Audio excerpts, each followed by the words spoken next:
Le 15 novembre 1976, la France entière pleure Jean Gabin. À Neuilly-sur-Seine, les caméras filment un cercueil, des couronnes, des visages graves. L'homme est salué comme un monument national, un symbole, un père pour plusieurs générations de spectateurs. Mais derrière les hommages, une autre question reste sans réponse. 3 enfants portent son nom. Que sont-ils devenus lorsque la légende s'est éteinte? Jean Gabin a incarné la force, la loyauté, l'homme debout face au monde. Pourtant, dans sa vie privée, le silence dominait. Peu de confidences, peu d'images familiales, une frontière nette entre la gloire et l'intime. Après sa mort, ce silence n'a pas disparu, il s'est transmis. Car naître enfant d'un mythe n'est pas toujours un privilège. Est-ce une protection ou un poids invisible à porter toute une vie?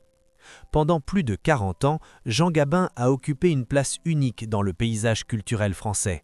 Il n'était pas seulement un acteur à succès, il incarnait une certaine idée de l'homme français, solide, taciturne, profondément marqué par le sens du devoir. Dès les années 1930, son visage devient familier, sa voix grave, son regard fatigué, sa manière d'habiter l'écran impose une présence immédiate. Le public ne le regarde pas jouer, il le croit. Avec des films comme Le Quai des Brumes ou La Grande Illusion, Gabin s'impose comme le symbole d'une génération confrontée à la fatalité, à la guerre, à la désillusion. Ces personnages ne triomphent pas, ils résistent. Cette posture séduit une France en quête de repères. Gabin devient une figure rassurante, presque paternelle, bien au-delà du cinéma. Après la Seconde Guerre mondiale, son statut se transforme encore. Ancien combattant, revenu des États-Unis, il bénéficie d'un respect moral exceptionnel.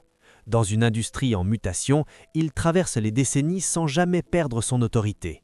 Les jeunes acteurs l'entourent, les réalisateurs adaptent leur scénario à sa présence.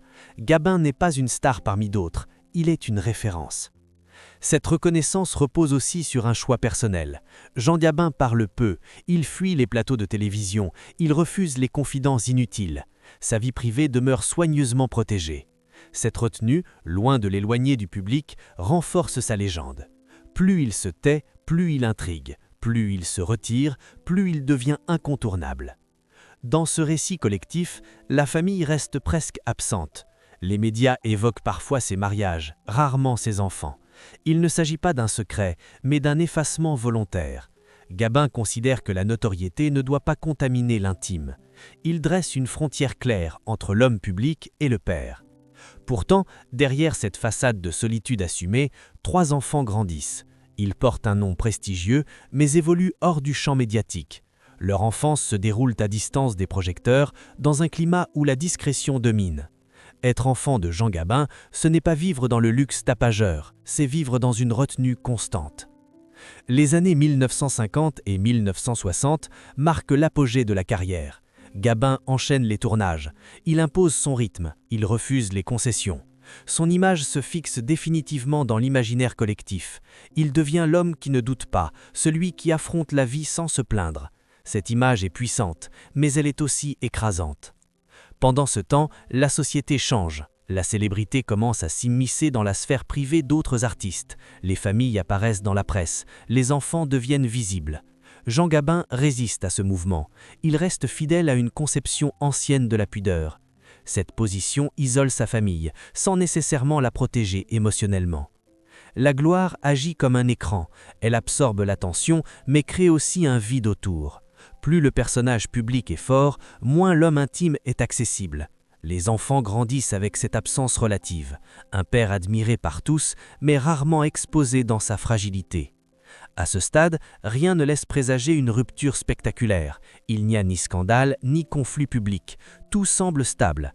La carrière est solide, l'image est intacte. Mais cette stabilité repose sur un équilibre silencieux. Et comme souvent, le silence empêche les tensions de s'exprimer. La grandeur de Jean Gabin est indiscutable, mais elle s'est construite au prix d'une séparation stricte entre la légende et la famille. Cette séparation, acceptée par l'époque, va produire des effets durables. Lorsque la légende s'arrêtera, ceux qui resteront devront composer avec ce que la gloire n'a jamais montré.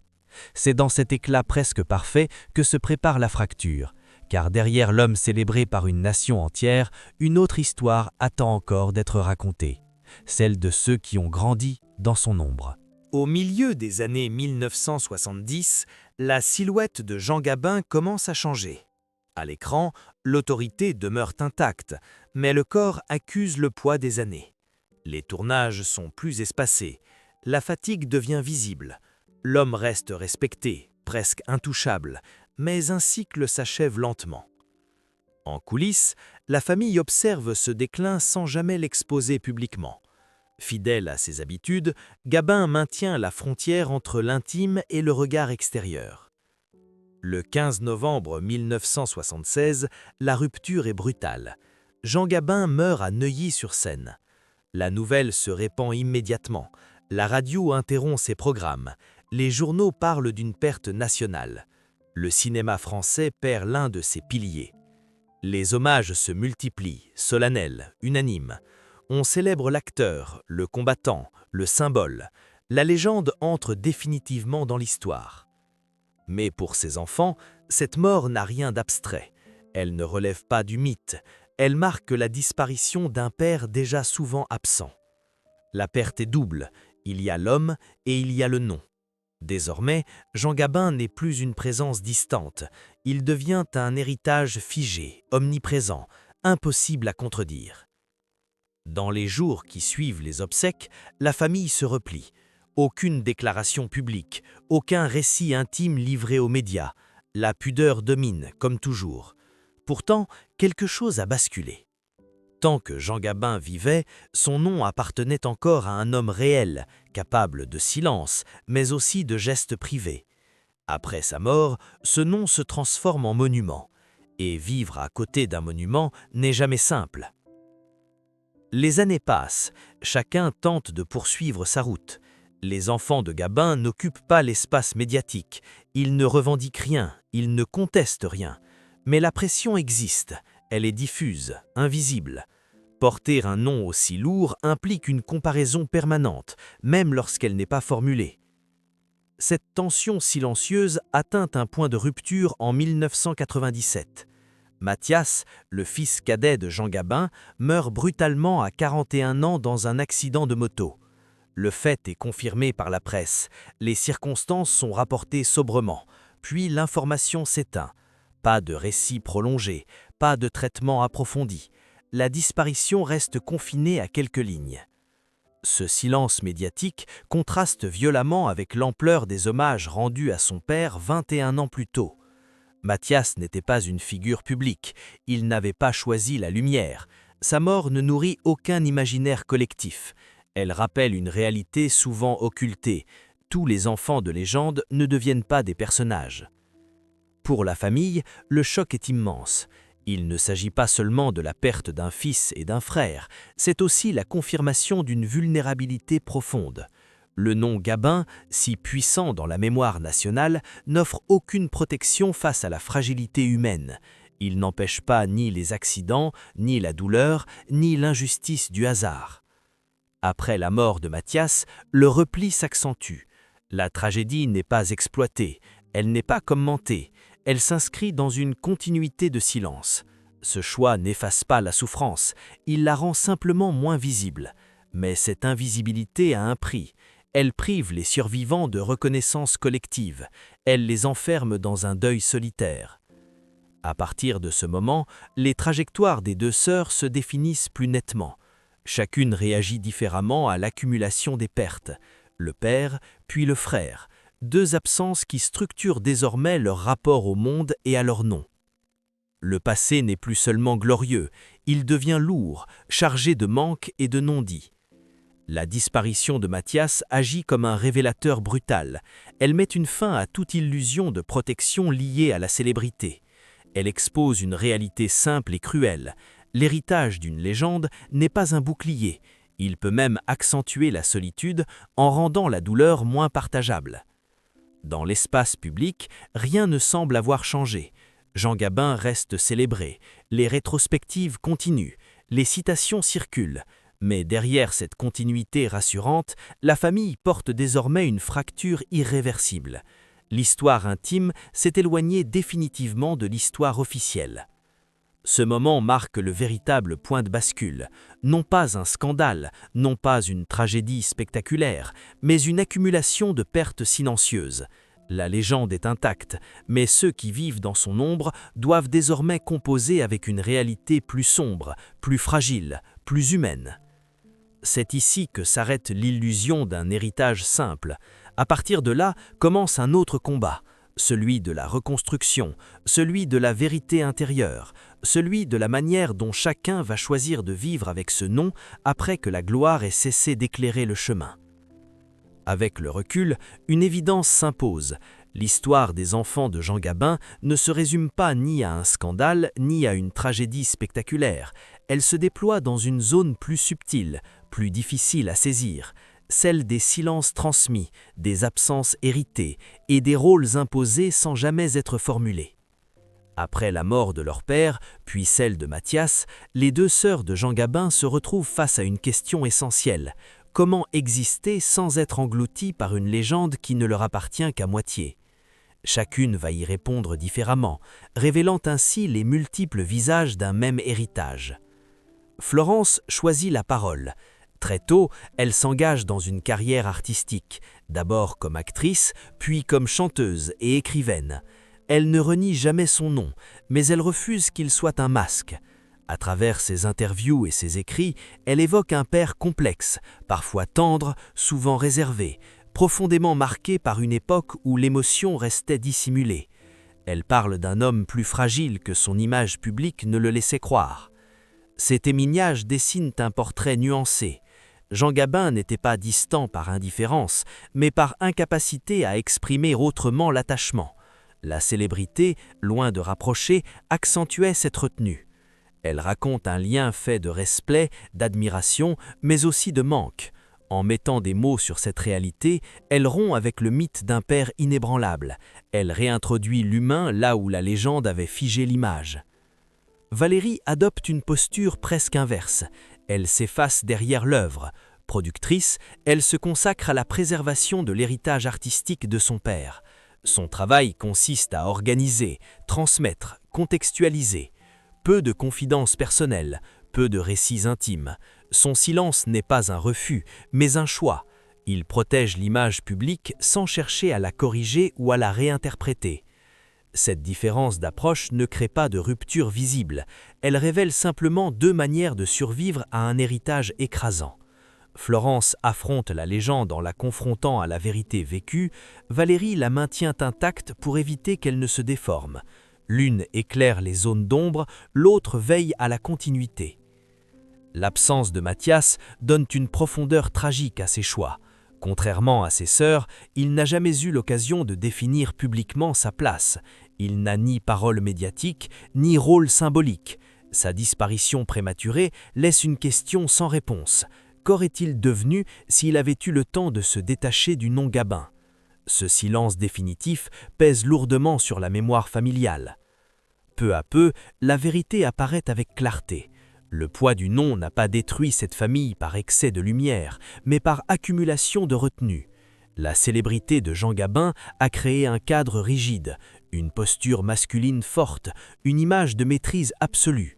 Dans ce cadre, les émotions avaient peu d'espace pour circuler. Cette dynamique n'est pas exceptionnelle, elle reflète une génération entière, marquée par la guerre, la pudeur et la valorisation du contrôle de soi. Jean Gabin n'a pas transmis une absence d'amour, il a transmis une manière silencieuse d'aimer. Mais ce langage, difficile à décoder, laissait ses enfants seuls face à leurs propres interprétations. Avec le temps, chacun a dû reconstruire un équilibre, non pas contre la légende, mais à côté d'elle. Les enfants de Jean Gabin n'ont jamais cherché à s'approprier sa gloire, ils ont cherché à exister malgré elle. Cette nuance est essentielle, elle montre que le véritable conflit n'était pas public, mais intérieur. La vérité la plus dérangeante n'est donc pas celle d'un drame caché, mais celle d'une solitude héritée, une solitude discrète, respectable, presque invisible, une solitude qui ne fait pas de bruit, mais qui façonne durablement les trajectoires individuelles. En observant leur choix, une conclusion s'impose. Le non-Gabin n'a pas enfermé ses enfants dans un destin tragique. Il les a placés face à une exigence constante, celle de se définir sans jamais pouvoir être ordinaire. Et cette exigence, silencieuse mais permanente, constitue peut-être la charge la plus lourde de cet héritage. C'est ici que la notion de vérité prend tout son sens, non pas une révélation spectaculaire, mais une compréhension progressive, celle d'une famille qui n'a jamais cessé d'avancer tout en portant le poids d'un nom devenu plus grand que la vie elle-même. Avec le temps, l'image de Jean Gabin s'est figée dans une forme de perfection tranquille. Le cinéma français continue de le célébrer comme une référence absolue. Ses films sont rediffusés, ses répliques sont citées, son nom demeure associé à une idée presque morale de la masculinité, de la droiture et de la dignité. La légende, elle, n'a jamais vacillé. Mais loin de l'écran, l'héritage s'est transmis autrement. Non pas à travers des rôles ou des récompenses, mais par une expérience quotidienne beaucoup plus silencieuse. Ces enfants ont grandi et vieilli avec ce nom sans jamais pouvoir l'opposer. Car un nom aussi lourd ne se dépose pas. Il accompagne, il précède, il définit, parfois malgré soi. Aucun d'eux n'a cherché à exploiter cette filiation pour se construire une carrière éclatante. Aucun scandale n'est venu troubler l'image publique du père. Et pourtant, leur parcours révèle une autre vérité, plus discrète. Vivre à l'ombre d'un mythe n'est pas vivre dans l'obscurité totale. C'est vivre dans une lumière qui n'éclaire jamais exactement au bon endroit. La question posée au début trouve ici une réponse nuancée. La gloire d'un père n'est ni un bouclier absolu, ni une condamnation automatique. Elle agit plutôt comme une force invisible, constante, qui influence les choix, les silences, les renoncements. Elle crée des attentes, même lorsqu'elles ne sont jamais formulées. Elle impose une comparaison permanente, même lorsqu'on tente de l'éviter. Les enfants de Jean Gabin n'ont pas hérité d'un récit simple. Ils ont hérité d'un modèle de retenue, d'une manière d'aimer sans démonstration, d'une conception de la vie où l'intime reste à distance. Ce legs n'est pas spectaculaire, il ne fait pas de bruit, mais il façonne profondément les trajectoires. Le destin de Mathias rappelle avec force que la célébrité n'immunise pas contre la fragilité. Sa disparition prématurée souligne l'écart entre l'image protectrice du nom et la réalité humaine. Elle montre que l'héritage symbolique ne remplace jamais la présence, ni la parole, ni le temps partagé. Florence et Valérie ont trouvé chacune leur voie, l'une par l'expression, l'autre par la préservation. Deux réponses différentes à une même question. Comment continuer sans trahir? Comment exister sans effacer? Comment porter un nom sans se perdre en lui? Ces choix ne sont ni meilleurs ni pires. Ils sont le reflet d'une adaptation nécessaire. Au fond, l'histoire des enfants de Jean Gabin n'est pas celle d'un drame caché, c'est celle d'une transmission incomplète, d'un amour discret, difficile à lire, d'un silence qui, en se répétant, est devenu un langage à part entière.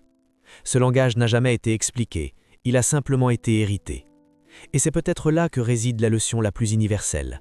La célébrité construit des figures immortelles, mais elle laisse derrière elle des êtres humains confrontés à des attentes qu'ils n'ont pas choisies. Le public se souvient des rôles, la famille, elle, se souvient des absences, des gestes retenus, des mots non dits. Jean Gabin appartient à l'histoire du cinéma. Ses enfants, eux, appartiennent à une histoire plus intime, moins visible, mais tout aussi réelle. Une histoire où la gloire n'est ni célébrée, ni rejetée, mais portée avec prudence. Une histoire qui rappelle que derrière chaque légende existent des vies qui continuent, sans projecteur, avec leurs propres équilibres. La question centrale demeure, et peut-être ne trouve-t-elle jamais de réponse définitive. Être enfant d'un mythe, est-ce un privilège ou une épreuve? La vérité se situe sans doute entre les deux, dans cet espace fragile où la fierté côtoie la solitude et où le silence, parfois, parle plus fort que la gloire.